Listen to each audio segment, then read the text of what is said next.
Colesterol. Por que o colesterol se tornou um vilão? Ele é realmente um problema? Eu tenho que estar de olho nele por quê? Como?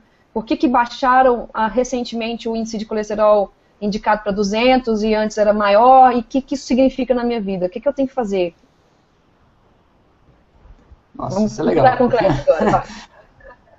Ó, eu vou dar uma introdução aqui, depois a gente vai conversando, né? Mas eu acho que, primeira coisa, o colesterol é o nosso precursor dos nossos hormônios que a gente chama de esteroides. Então, se você acha importante ter testosterona no seu corpo, estradiol, progesterona, né?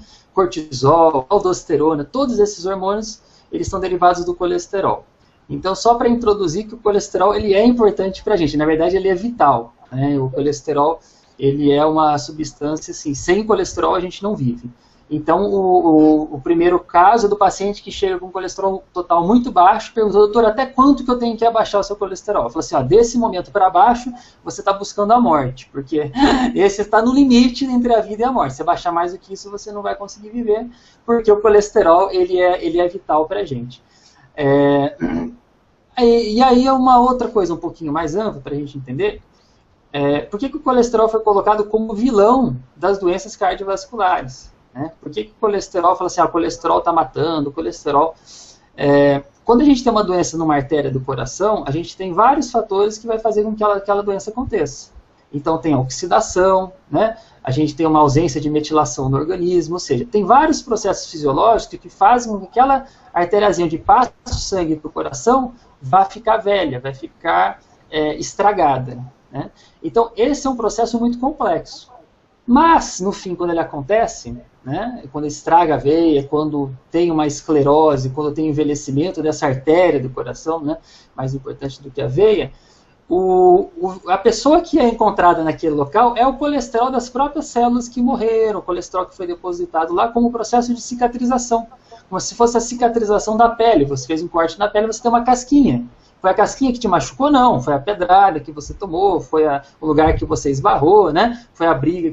Mas quem aquela casca seria uma cicatriz. E o colesterol, como aparece nessa lesão cicatricial, ele é considerado o vilão da história. E numa dessas histórias, né, a gordura, o colesterol, e aí tem uma grande confusão de tudo isso, ele foi colocado como vilão.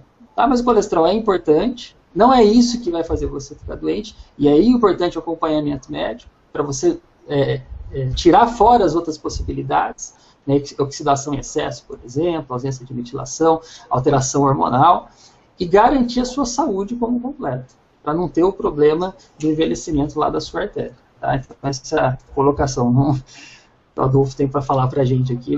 Quando o colesterol está alto, o meu corpo está me dizendo o que nesse sentido, Adolfo? Olha, tem muitas possibilidades, Laís. O que acontece? Um colesterol elevado, ele pode estar me dizendo que seu fígado está produzindo colesterol demais por algum motivo. Ele pode estar me dizendo que você malhou musculação pesado ontem. Tá? Ele pode estar me dizendo uma série de coisas. Mas eu vou te falar uma coisinha antes para poder chegar nessa parte.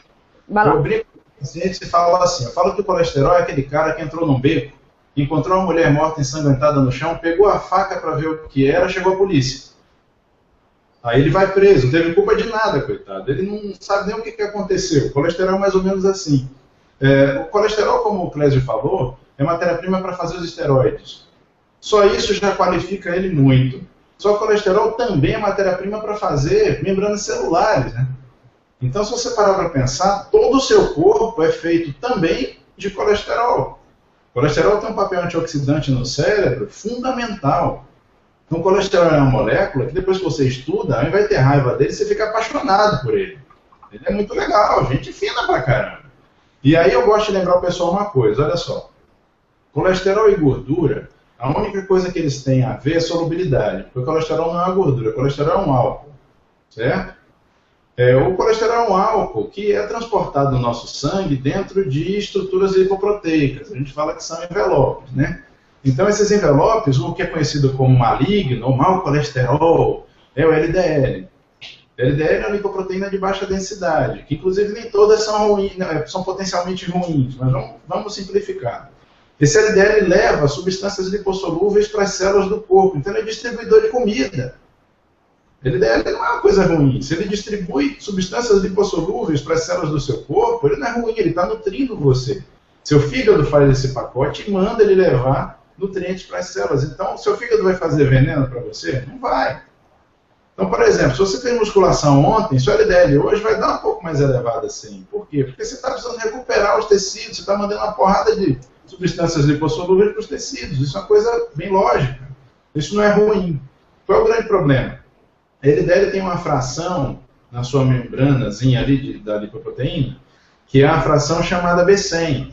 Essa fração, ela é altamente reativa, porque é a fração que identifica essa LDL para as células poderem aproveitar esse pacote. Essa fração pode oxidar. Se ela oxidar, eu tenho a possibilidade de geração de uma célula espumosa, que é quando o macrófago, célula de defesa, vai lá e come esse LDL oxidado. Isso pode gerar toda a reação que vai formar uma placa de ateroma no espaço de 10, 15 anos. E aí vem a parte mais interessante. A placa se forma, fica ali bonitinha. O crescimento dela acontece, como o Clésio falou, tecido cicatricial. O crescimento da placa, basicamente, é fibrina e tecido muscular liso, que é o tipo de tecido que tem na parede da artéria. Então, onde é que entra o colesterol aí? Não entra em nada. Ele só entrou lá no início. Supostamente, nem é a única causa possível.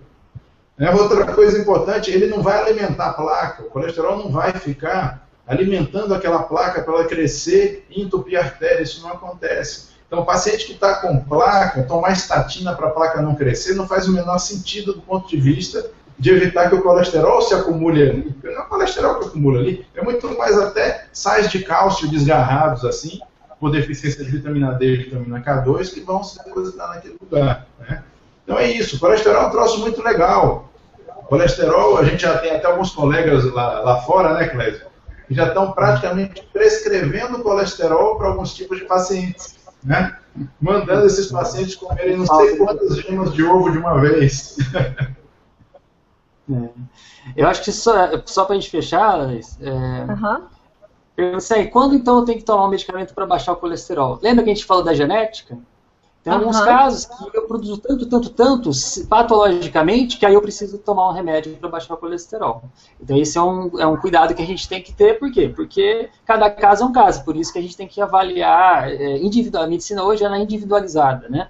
A gente faz uma medicina para cada paciente. Então esses casos é importante a medicação para baixar o colesterol. Agora, o outro lado também, quando você usa uma medicação que interrompe a sua produção de colesterol, que na verdade a gente produz colesterol no corpo, você tem que tomar cuidado com as outras substâncias que vão ser interrompidas no processo de produção também. Tá? Então, quem toma medicamento para colesterol pode ter dores musculares, pode, né, para baixar o colesterol, pode ter dores musculares, pode ter fraqueza, ou seja, pode ter outros sintomas que têm a ver com outras substâncias. Então, o acompanhamento médico sempre é fundamental. Beleza? Perfeito. E aí vai, né? A pessoa está tomando medicamento para colesterol, está se sentindo fraca, ela vai no médico que dá outro remédio para um sintoma de fraqueza dela e assim como é. A visão holística é fundamental. A medicina funcional hoje, ou seja, você analisar, você ver o paciente como um todo, ela é fundamental. Se você não conseguir enxergar os vários sistemas juntos, ou seja, está mexendo numa coisa, está mexendo na outra, vai ter que mexer nas duas juntas, você corre esse risco, né? De uma coisa leva a outra, no fim, temos 10 medicamentos e não precisava nenhum, né? Aquela coisa, né? Um foi sendo dado pelo efeito colateral do outro, né? Estamos fazendo mal do que bem, né? Exato. Eu queria dizer que eu espero que meu fígado esteja produzindo muito colesterol, porque a aula de segunda-feira está me matando ainda. Eu estou mal conseguindo andar hoje. Obrigada aí ao meu professor, meus instrutores, que acabaram com a minha mobilidade hoje. Mas vamos lá. Aula de crossfit, para quem não sabe, eu faço crossfit, meu esporte favorito agora. Deixa eu falar do lago, Leis? Descontração rapidinho. Falar uma coisinha, um momento de descontração rapidinho. Diga lá. Minha filha Letícia, de 8 anos, entrou para me assistir agora. Oi, filha, papai te ama. E minha esposa Melissa também está me assistindo. Um beijo. Que gracinha. Um beijo aí para vocês, meninas. Você ia dizer alguma coisa, Clésia? Você perguntou alguma coisa? Agora eu lembrei da minha filha que está amamentando aqui do lado, mamando aqui do lado, vai fazer uma semana amanhã. Exatamente. Parabéns para o Clésio aí. Aqui na sala do lado. Quantos filhos mesmo não conta com Clésio? Ou tá mamando ou tá dormindo. Quantos filhos mesmo aí? Compartilha com a galera. Tem 4 filhos hoje. Já tá no quarto. Você é retado mesmo, viu? 4 filhos, eu tô com uma só. Tá muito bem feito, eu tô muito satisfeito, mas é uma só. Legal. Tá, vamos lá. Laís. Bora lá. Então, falando de colesterol, um parênteses rápido, esse aqui eu acho que vocês vão matar rapidinho. O ovo aumenta o colesterol e o ovo é um vilão e o ovo tem que ter cuidado com ele, ele é mau.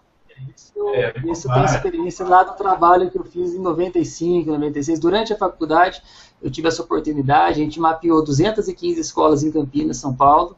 E foi nas escolas, coletamos o sangue das crianças, fizemos uma avaliação com o que elas comiam e relacionamos tudo com tudo, né? Ou seja, alimentação com o índice no sangue, né? E uma das coisas que não tinha a ver era o ovo, né? Então, você vê, o ovo que o pessoal na época falava, hoje já caiu um pouco o ovo como vilão, o ovo não tinha a ver.